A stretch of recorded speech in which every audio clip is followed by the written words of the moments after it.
Короче, достучался мотор.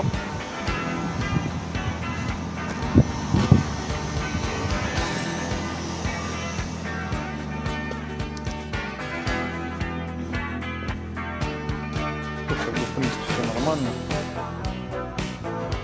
Ну, блядь, вот такая вот проблемка.